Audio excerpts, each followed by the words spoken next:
Hello students. Today in this video we are going to learn 20 most important idioms. They'll be very useful in your life, and these idioms will not only enrich your vocabulary and word power but will also enable you to express your views in a very creative manner. And I am very much sure that once you go through this video you will never ever forget these idioms in your life. So without much ado, we start our video. Our first idiom is to add fuel to fire.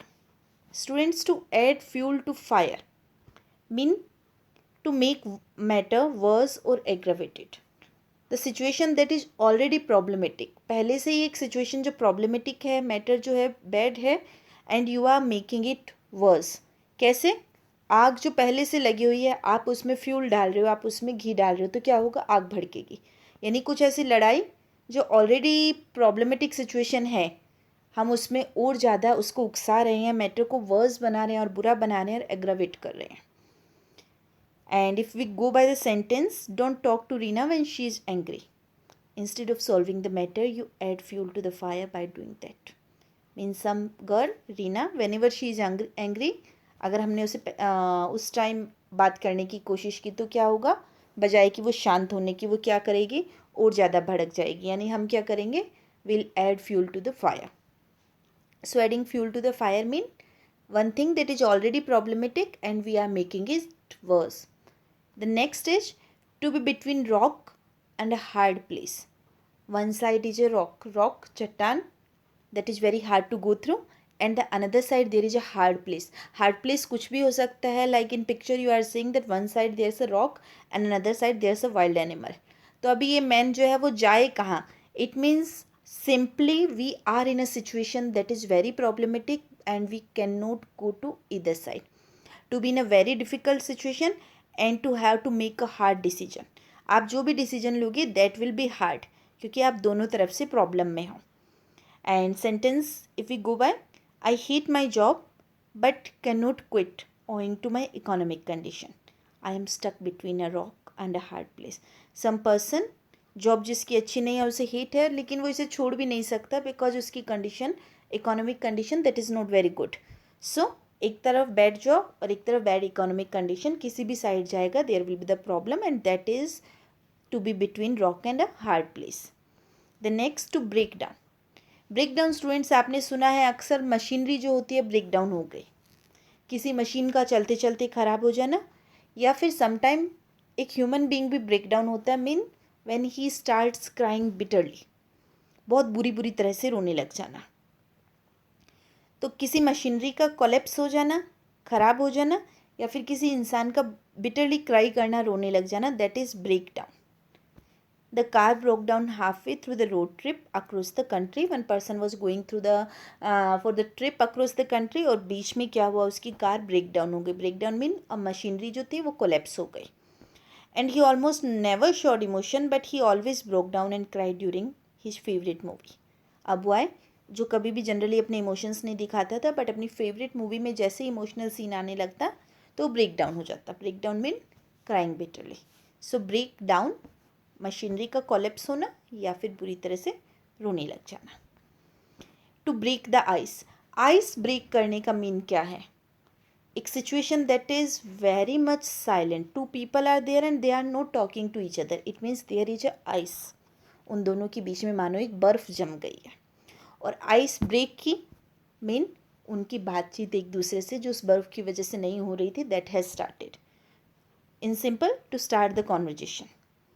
Break the ice, किसी conversation को start करना. Jim organized a few party games to break the ice when people first arrived. कोई party है and the people who are not very familiar to each other, और जैसे ही वो आते हैं तो मतलब जिम ने क्या किया? इन द बिगिनिंग ही ऑर्गेनाइज सम गेम, ताकि लोगों के बीच के आइस ब्रेक हो, they start conversing with each other.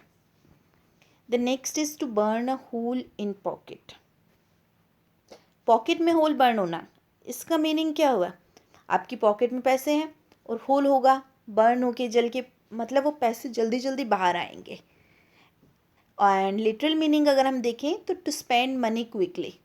कुछ लोगों में आदत होती है कि जैसे ही उनके पास पैसा आया वो फटाफट उसको खर्च कर देते हैं. जैसे ही उनकी सैलरी आई है वो फटाफट खर्च कर दिया, बच्चों को पॉकेट मनी मिली, कुछ तो बचाते हैं और कुछ क्या करते हैं, immediately this start spending the money. तो this habit that is spending money quickly, that is called to burn a hole in pocket. मानो आपकी पॉकेट में कोई होल हो गया और उसमें से आपके पैसे जो खनक खनक के बाहर आ रहे हैं. For example, my salary is burning a hole in my pocket. It's too hard to wait for the lockdown to be over and the market to open so that I can go for a shopping. Yes, I have received my salary, but अभी मैं इसे खर्च नहीं कर पा रही हूँ. क्यों नहीं कर पा रही? Because the market is closed and lockdown है, मार्केट क्लोज है and it seems to me as if the salary is burning a hole in my pocket. मानो वो बाहर आ रही है मेरी पॉकेट से होल बर्न करके कि मुझे खर्च करो. तो ऐसी सिचुएशन होता है. पॉकेट में जनरली हम क्या रखते हैं, मनी रखते हैं और होल कर रही है वो मनी, यानी वो मनी बाहर आना चाह रही है. किसके लिए? खर्च होने के लिए. It means to spend money quickly, that is burning a hole in pocket. To come off with flying colours. Come off mean pass. Flying colours के साथ पास होना. कलर्स, कलरफुल सिचुएशन क्या होती है? जब हैप्पीनेस होती है. कोई अगर फ्लाइंग, उड़ते हुए रंगों से पास होगा, देखो नीचे इमेज भी हम देख रहे हैं, तो इट मीन्स क्या है, किसी ने बहुत अच्छा स्कोर किया. कम ऑफ करना, यहाँ to pass with flying colours भी हो सकता है. कलरफुल सिचुएशन, हैप्पी सिचुएशन होती है. और हैप्पी कब होती है? जब अच्छे मार्क्स आते हैं जनरली, तभी होती है. फेल होने पे तो हैप्पी सिचुएशन नहीं होती. To pass something with a very good score. Mohit has come off with flying colors in his 12th board examination. That is to come off with flying colors.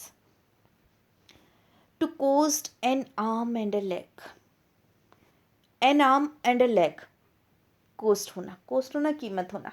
किसी चीज़ की कीमत आपका हाथ और आपका पैर, एक हाथ एक पैर हो गया, तो इट मीन्स आपने बहुत महंगी कीमत चुकाई है, यानी एक्सट्रीमली एक्सपेंसिव और एक्सेसिवली प्राइसी. कोई चीज़ को अगर आप अपने बॉडी पार्ट्स और दैट टू मेन लिम्स जो है वो देखकर खरीद रहे हो, इट मीन्स क्या हुआ? Literal meaning. इडियम्स जो होते हैं वो लिटरल मीनिंग के लिए नहीं होती. लिटरल मीनिंग स्लाइटली डिफरेंट होता है. That is just a creative way. यानी अपने बॉडी पार्ट्स देख के खरीदा, इट मीन्स वो बहुत महंगी है. तो सेंटेंस क्या है? It was not easy for me to buy my new house in this post locality. It has cost me an arm and a leg. मैंने किसी पोस्ट लोकेलिटी में घर खरीदा लेकिन मेरे लिए ईजी नहीं था. मुझे क्या करना पड़ा? It has cost me an arm and a leg. इसकी कोस्ट मेरे लिए एक आर्म एंड अ लेग थी, यानी मुझे बहुत महंगा पड़ा. To feel under weather. Under weather को आप ऐसे समझेंगे, वेदर है, मौसम अच्छा है, लाइक मतलब क्लाउड्स है, रेनी है, और अभी सबको तो इस रेन से और क्लाउड से हैप्पीनेस नहीं होती. कुछ लोग बीमार भी पड़ जाते हैं, तो वो लोग फील कर रहे हैं उसको, वेदर के अंडर फील कर रहे हैं. मीन टू फील सिक और अनवेल. ऐसे याद रखेंगे, अंडर वेदर है यानी कि वेदर की कंडीशन के लिए उनके लिए मिजरेबल हो गई है और वो लोग बीमार पड़ गए हैं. टू फील सिक और unwell. I will not come today, he is feeling under weather. Students देखो, आप भी जब सपोज स्कूल में हो, कॉलेज में हो, आप भी कह सकते हो I am not feeling under the weather, so I won't come today. तो लुक कितना अच्छा लग रहा है ये बोलने में भी, आई एम इल. इससे अच्छा ज़्यादा क्या हुआ? To feel under weather. I am feeling under weather, so I won't come today. Yes. To be fit as a fiddle. एक फिडल की तरह, म्यूजिकल इंस्ट्रूमेंट की तरह फिट हो, फिट एंड फाइन हो. It means to be completely fit and healthy. And sentence क्या कह रहा है? I do exercise daily and go also for a morning walk which keeps me fit as a fiddle. Yes, मैं exercise करता हूँ, morning walk पे भी जाता हूँ, जिसकी वजह से मुझे एकदम फिट, हेल्दी, फिडल की तरह हेल्दी रखता है. To hit the nail on the head. Doing और saying something that is exactly right. अगर आप नील क्या होती है? कोई कील होती है. कील को आप प्रेस कर रहे हो, किसी दीवार में ठोकना चाह रहे हो, तो आप अगर इधर उधर हिट करोगे तो क्या होगा? वो नहीं जाएगी, वो मुड़ जाएगी. लेकिन उसको क्या होता है, आप अगर एग्जैक्टली उसके हेड पे क्लिक करते हो, हिट करते हो, तो वो क्या होगा? बिना ज़्यादा प्रेशर के डायरेक्टली अंदर जाएगी. यानी जो बात जहाँ करनी है, जो काम जहाँ करना है, एग्जैक्टली उसी पोजीशन पे करने पे उसका असर ज़्यादा हुआ. जैसे आपने नेल को, कील को जो उसके हेड पे हिट किया, तो उससे क्या हुआ? वो इजीली अंदर चली गई, असर ज़्यादा हुआ. वही पावर आप इधर उधर ठोकने में लगाओगे तो क्या होगा? वो अंदर नहीं जाएगी. So Sunny hit the nail on the head when he said that what the company was lacking in was clear vision and focus. Yes, boss जो है वो एलिगेशन लगा रहा था एम्प्लॉयज़ पर कि आपकी गलती आपकी गलती। सनी ने एग्जैक्टली उसी टाइम साफ साफ बात कह दी जो वास्तव में काफ़ी इफ़ेक्टिव भी हुई, एग्जैक्टली राइट थी, डूइंग और saying something that is exactly right. तो ऐसी चीज़ को हम कहते हैं to hit the nail on the head, बजाय कि इधर उधर करने के। To kill two birds, sorry here spelling should be like TWO, to kill two birds with one stone. One stone से दो बर्ड्स को मार देना, यानी एक पत्थर से दो निशाने लगाए आपने। क्या हुआ? To succeed in achieving two things in a single action. एक ही एक्शन किया आपने, एक स्टोन से क्या किया? दो बर्ड्स को हिट किया। I have to go to the bank and on the way back I will pick up the groceries also, killing two birds with one stone. मुझे बैंक भी जाना है, आते आते मैं क्या करूँगा? ग्रोसरीज भी ले लूँगा। उससे क्या होगा? I will hit two birds with one stone, एक तीर से दो निशाने हो गए, यानी कि एक टाइम में मैंने दो काम निपटा दिए। To add a new feather in one's cap, yes, ये स्टूडेंट लाइफ में बड़ा इंपॉर्टेंट होता है। Whenever you achieve an additional success, आपने फर्स्ट एग्जाम पास किया, कोई भी एग्जाम, एंड इमीडिएटली आपने अनदर एग्जाम पास कर लिया, लाइक अभी अभी आपने टीचर का एग्जाम पास किया, नेक्स्ट अब बैंक का एग्जाम क्लियर कर लेते हैं, तो वो क्या हुआ? एक एडिशनल सक्सेस हो गई आपकी। एंशियंट टाइम में क्या होता था? जैसे क्राउन पहनाते थे, कुछ जगह क्या करते थे, फेदर्स के क्राउन भी आपने कहीं देखा होगा, वहाँ पहनाते थे। तो वो क्या करते थे, जैसे जैसे एक एक सक्सेस आई, एक एक फेदर ऐड हुआ। जैसे आजकल हमारे यहाँ क्या होता है, पुलिसमैन वगैरह जो होते हैं उनके स्टार्स होते हैं, तो एक अच्छी रैंक, एक स्टार ऐड हो गया, उससे अच्छी रैंक, अलग स्टार ऐड हो गया। तो ये क्या होता है? To add new feather in one's cap, किसी की कैप में नया फेदर आना, मतलब फेदर किसका सिंबल है? अचीवमेंट का, यानी आपने एक एक्स्ट्रा अचीवमेंट ली। By qualifying UGC NET exam he has added one new feather in his cap. Earlier शायद उसने कोई और एग्ज़ाम क्लियर किया, अभी उसने UGC नेट एग्ज़ाम क्लियर किया और उसका एक न्यू फेदर उसकी कैप में ऐड हो गई। To be a dagger stone, daggers क्या होता है? काइंड ऑफ नाइफ, चाकू कटार जिसको हम कह सकते हैं। और ड्रो, खिंची हुई होना। दो जने अगर उनके बीच में हमेशा डैगर्स ड्रो रहेगी, तलवारें खिंची हुई रहेगी, उसका मतलब क्या होता है? दोस्तों के बीच तो नहीं होता, किसी के बीच में बिटर एनमिटी होती है, भयानक दुश्मनी होती है। To be very angry with each other, दो इंसान जो एक दूसरे से बहुत ज़्यादा गुस्सा होते हैं, तभी डैगर स्टोन की सिचुएशन आती है। Ram and Shyam do not like even to look at each other, वो दोनों एक दूसरे की तरफ देखना भी पसंद नहीं करते, they are always at daggers स्टोन। To be at one's wits end, wit क्या होती है? हमारी इंटेलिजेंस। और कई बार क्या होता है, हम इतने कन्फ्यूज होते हैं कि भाई मेरी विट तो काम नहीं कर रही, मेरा दिमाग तो काम नहीं कर रहा, यानी confused, puzzled, not able to decide what to do. ऐसी सिचुएशन आती है कि हम क्या करें क्या नहीं करें। अभी एक वैकेंसी आई, दो वैकेंसी एक साथ आ गई, we are at our wits end, भाई मैं वैकेंसी ए की तैयारी करूँ या बी की तैयारी करूँ। 10th के बाद स्ट्रीम लेनी है, भाई मैं साइंस लूँ, कॉमर्स लूँ या मैं ह्यूमैनिटीज़ लूँ। तो ये क्या है? एक इंसान जो पजल्ड हो गया, मेरी बुद्धि तो काम नहीं कर रही, that is the wits end. I am not sure which course I should pursue now, कौन सा कोर्स मैं भी परस्यू करूँ। I am completely at my wits end, that is to be at one's wits end. To be born with a silver spoon in one's mouth, silver spoon, चांदी का चम्मच, किसको represent करता है? रिचनेस को, ऑब्वियसली, वेल्थ को, prosperity को। Born, bear, जन्म लेना। अगर एक बच्चा अपने मुंह में चांदी का चम्मच लेके पैदा हुआ है, डजंट मीन कि बच्चे के बर्थ के टाइम उसके मुंह में चांदी का चम्मच था, it means he is born in a very rich family. To be born in a rich family, क्योंकि गरीबों के बच्चों के पास तो चांदी के चम्मच नहीं होते। So Abhishek Bachchan does not need to be worried about his career as he was born with a silver spoon in his mouth. Yes, उसके फादर बहुत रिच है, अगर उसका करियर नहीं भी बना, still he'll live a rich and luxurious life. So this is to be born with a silver spoon. Silver spoon, that is a representation of luxury and richness, and born mean a person when he is born, he is born in a very rich family. To be under one's thumb, देखो किसी के thumb के under होना, मेरे अंगूठे के नीचे, it means under full control.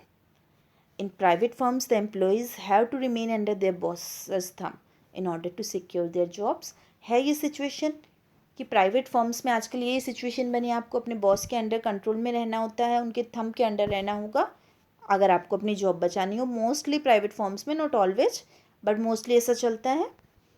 To burn the candle at both ends, देखो burn the candle at both ends. Candle को, मोमबत्ती को आप एक एंड से जलाओगे तो लाइट हो जाएगी, अगर आप उसको दोनों एंड से जला रहे हो तो क्या कर रहे हो, उसकी एनर्जी को ज़्यादा वेस्ट कर रहे हो जितनी ज़रूरत नहीं है, और वो क्या होगा, जल्दी ही ख़त्म हो जाएगी अगर दोनों साइड से कैंडल जला दी तो। इसका मतलब क्या हुआ, देखो पिक्चर में भी रिप्रेजेंट करो, एक पर्सन है वो काम कर रहा है, एक कैंडल है यहाँ वो काम कर रही है। अगर वो एक साइड से जलती हुई काम करेगी तो वो लॉन्ग टाइम तक काम कर सकती है, लेकिन वो दोनों साइड से जल रही है, इट मीन्स वो जल्दी ख़त्म हो जाएगी। कई बार क्या होता है, हमें तो प्रमोशन चाहिए, हमें तो ये जॉब चाहिए, और हम क्या करना शुरू करते हैं, एक्सेसिव मेहनत करना, दिन रात लगे रहते, कितने टाइम रहेंगे। हम अपनी कैंडल को बोथ साइड से बर्न कर रहे हैं, हम अपनी बॉडी को रेस्ट नहीं दे रहे। हमने क्या किया, कैंडल को दोनों साइड से जला दिया, अपनी बॉडी को दिन में भी सफ़र करें, रात को भी सफ़र करें, देयर इज नो रेस्ट।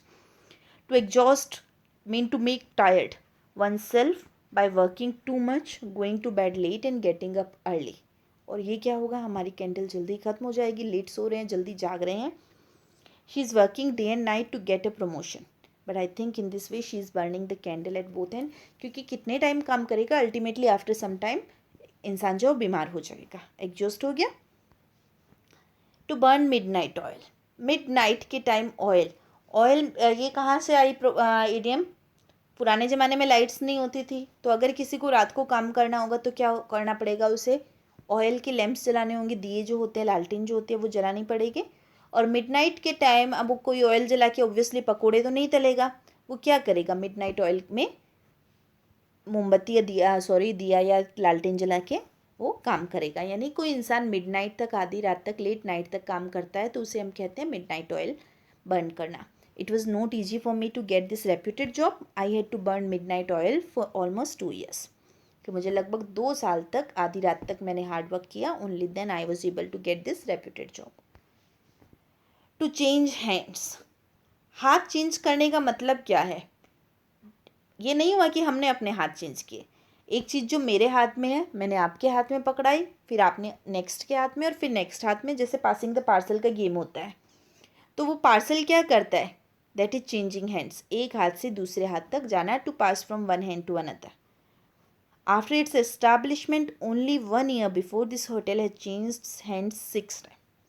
कोई होटल जो अभी 6 months पहले एस्टैब्लिश हुआ था, सॉरी 1 year पहले ही, और 6 बार इट हैज चेंज्ड हैंड्स, मतलब 6 बार एक हाथ से दूसरे हाथ लोगों ने उसे खरीदा बेचा, इस तरह से चला, यानी वो सक्सेसफुल नहीं हुआ, 6 बार उसके ऑनर जो है वो चेंज हो चुके हैं। तो that is changing hands. And last one in the list is to clip one's wings, किसी के विंग्स को, विंग्स यानी पंख को काट देना। बर्ड्स के विंग्स काटते हैं तो हम क्या कर लेते हैं, उनकी उड़ने की कैपेसिटी छीन लेते हैं, उनकी पावर, उनकी आज़ादी छीन ले। तो विंग्स काटने का मतलब हुआ टू रेस्ट्रिक्ट वंस फ्रीडम, किसी की फ्रीडम को रेस्ट्रिक्ट करना, किसी के पावर को, किसी की फुल पोटेंशियल को रेस्ट्रिक्ट कर देना। By stopping his pocket money, his father has clipped his wings. Someone who is doing so much misbehave, और फादर ने क्या किया, उसकी फ्रीडम सारी छीन ली by stopping his pocket money. So students, this was the list, and in this list I have covered almost 20 idioms of daily use. And when you use these idioms in your sentences at the place of using those regular sentences, your language will be very much creative, expressive, and that will actually create a good place for you. Someone who is listening to you, he'll think that yes, he has a very good command over English. And also these idioms will be useful in your examination, mostly competitive examination that are very much centered on that vocab part. So this will be useful there also. So I hope you have got something from this video, you have learned a lot from this video, and your vocabulary is now a level up with these 20 idioms. And in the next video we'll come with another 20 idioms, and we'll create a series also. So I hope you have enjoyed, you have learned something. So keep learning. Thank you.